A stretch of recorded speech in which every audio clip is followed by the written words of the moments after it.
Hey there, it's Carrie Rhodes here. Welcome back to my stamp studio here in Eagle, Idaho, and another card making video. This is episode 3 of my March Stamp Set of the Month series featuring the Peekaboo Flight stamp set from Avery Elle. Love this stamp set with that cute airplane and helicopter. I am making a Slimline light up card that is cars, planes, and trains today. So tons of fun, and we're using easy lights from Pear Blossom. They are easy, and I'm going to show you how easy with today's card. Also, remember to leave a comment on today's video as well as all the videos in this month's series.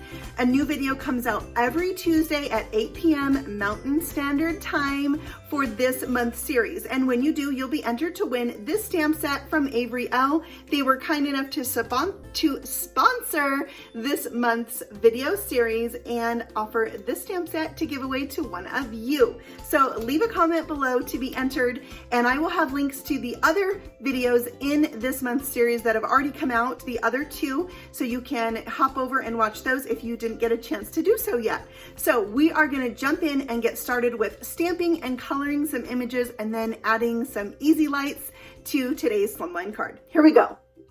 Okay, I have already stamped out the images from the Peekaboo Flight, so I'd have them ready to go for this month's series, and today I am adding in the Peekaboo Christmas train, only using the train from that set, and the Peekaboo car. These both are such great stamp sets for adding in your Peekaboo animals. I am using Peekaboo Pets for mine today. I'm going to stamp out the dog and the cat and the hedgehog and a mouse. They all have paws or feet that go with them. Some of them you're going to use the same feet. I'm going to use the paws for the cat as the paws for my mouse.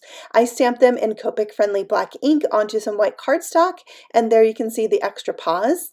I'm going to go ahead and color everything out. I am using T5 as the lightest color for my train, coloring in the main body of that, and then I'll come back in with T7 and add in my shadows. Now you can see I didn't color in perfectly with my lightest color because I will be going over that again.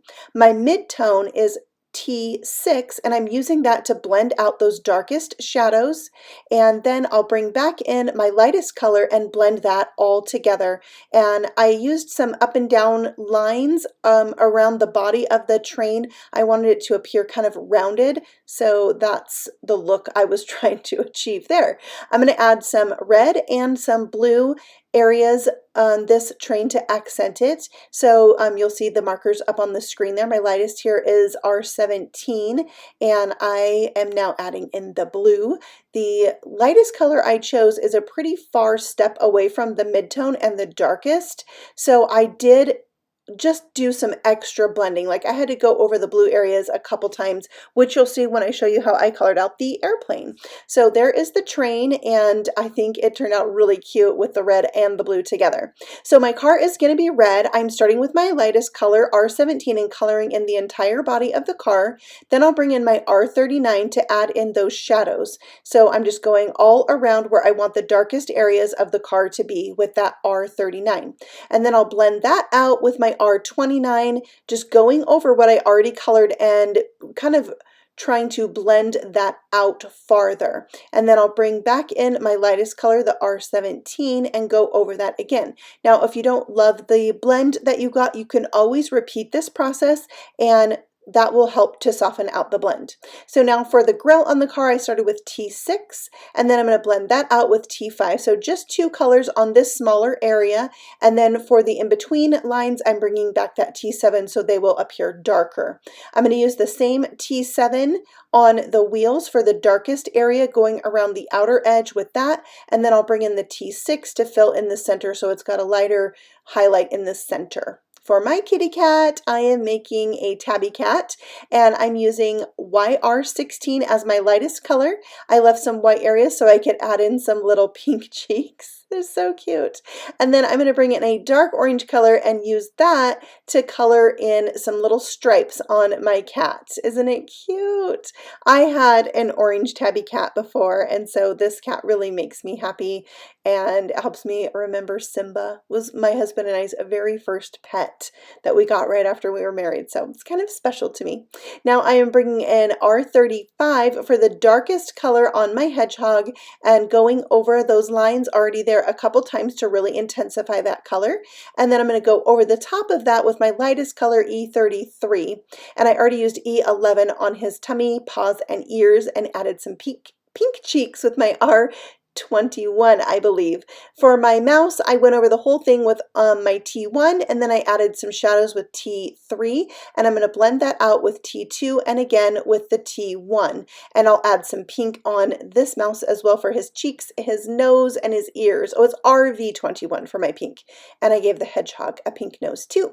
Now I'm adding in some white gel pen highlights to all my critters. I did not show you the coloring of the scarf because I don't actually end up using it, but I did use this scarf on episode 2 on the hippo who was flying the airplane. So if you missed that, I have it linked for you in the description box below. Now for the airplane, my lightest color is my B02. My darkest is B18, and I'm adding that in right now with the B18 for those shadows. And then I can blend that out with my mid-tone, which is the B16. And again, this is there's a big gap or jump between the B16 and the B02. So I just had to go over this a couple times in order to really get that blend. And in the end, I was really happy with the color combination. I might need to fill in with a couple more B markers, but since I didn't have it, I made it work and I was really happy with the end results. So you'll see that in the finished card that I did go over this a couple times to really soften out the transition between the markers. Now I am using some of the same orange markers I used on the cat to add accents to my plane. I love blue and orange together because it reminds me of my alma mater. I went to Boise State, which is a university here in my hometown, and our colors are blue and orange. We're the Boise State Broncos. Our football field is blue turf. So you might know us by that. We're quite proud of the blue and orange. So now I'm going to die cut out all my images. I love that the vehicles cut out the windows, which makes a perfect spot to fill in with your little critters. So I'm going to have this dog be flying the airplane. You can see the scarf would have been fine, but it just covered up more than I wanted it to, and I wasn't loving it with the airplane, so I left it out this time. And I did have to trim some of my paws because the die maybe got off center just a tiny bit, which happens on little stamped images sometimes. And then I'm adding the kitty cat to the train. So cute. He's just cute. All right, now I have the hedgehog will be driving the car, and I'm just going to add some glue to the back of the car too where it will overlap the hedgehog. And then his passenger is the mouse. I think this could also be a hamster, but I colored mine as a mouse today. And then their little paws just make the peekaboo critters. That's, I don't know, the cutest little part of these animals, that you can put their paws wherever you want them to be.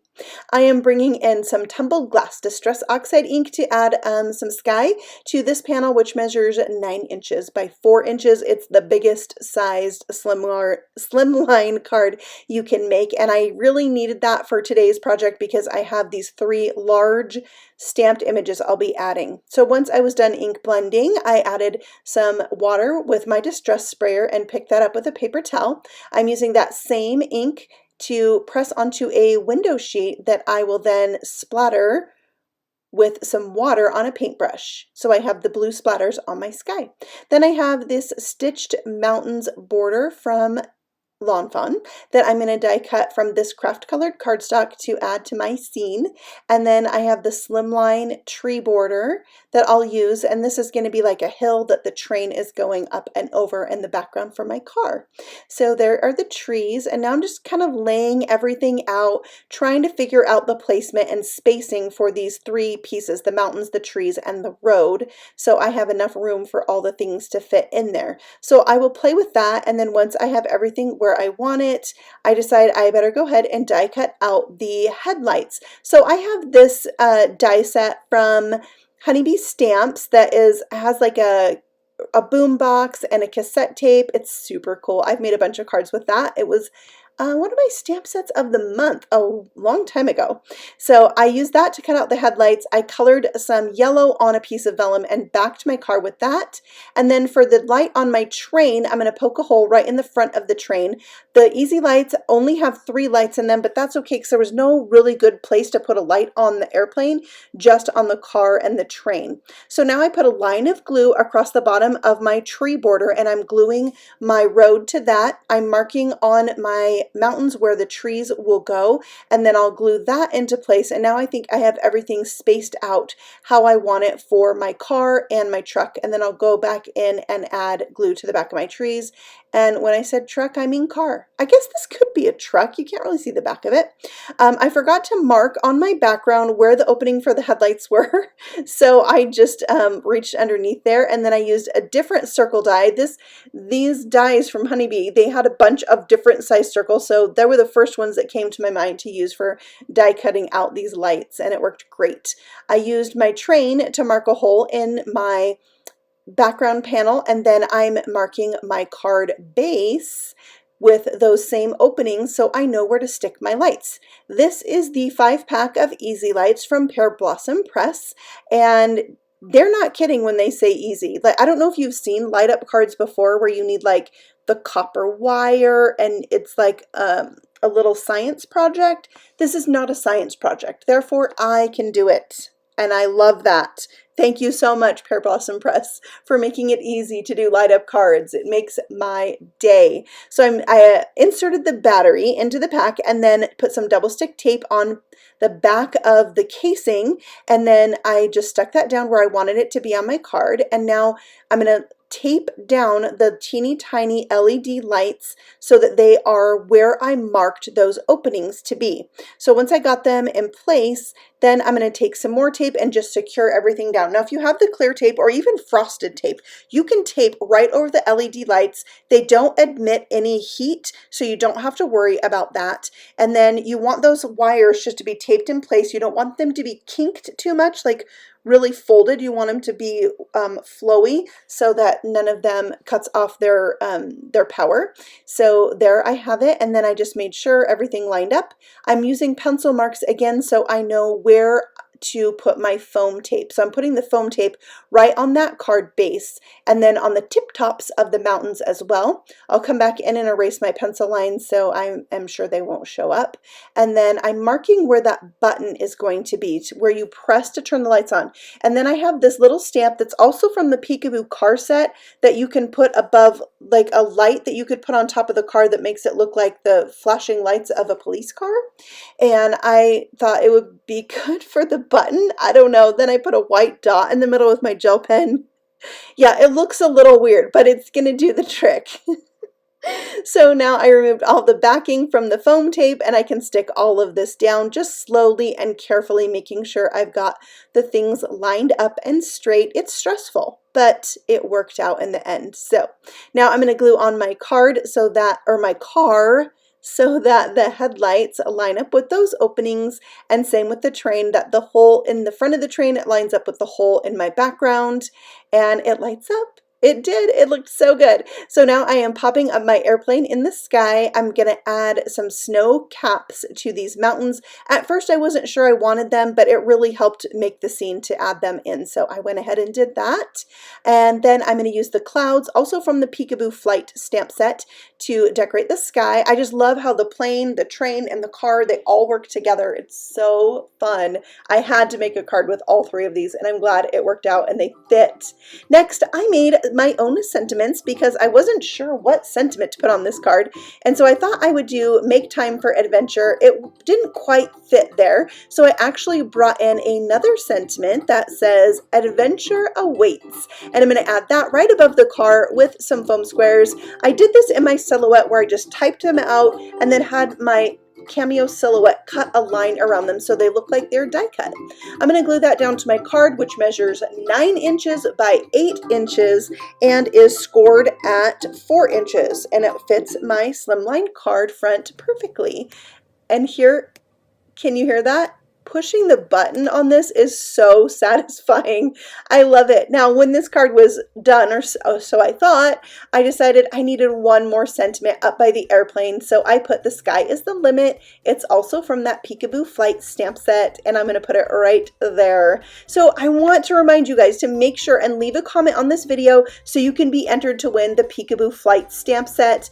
And also make sure that you comment on all the other videos in this month's series. There's going to be 5 total. Again, the videos come out every Tuesday at 8 p.m. Central. And if you missed episode 1 and 2, I'm going to have them linked for you below so you can check that out, along with all the products that I use to make today's card. I thank you so much for stopping by and all your kind words. Sharing my creations with you is one of my favorite things, and you guys just make me so happy in doing that. So happy stamping to you, and I will see you on the next video.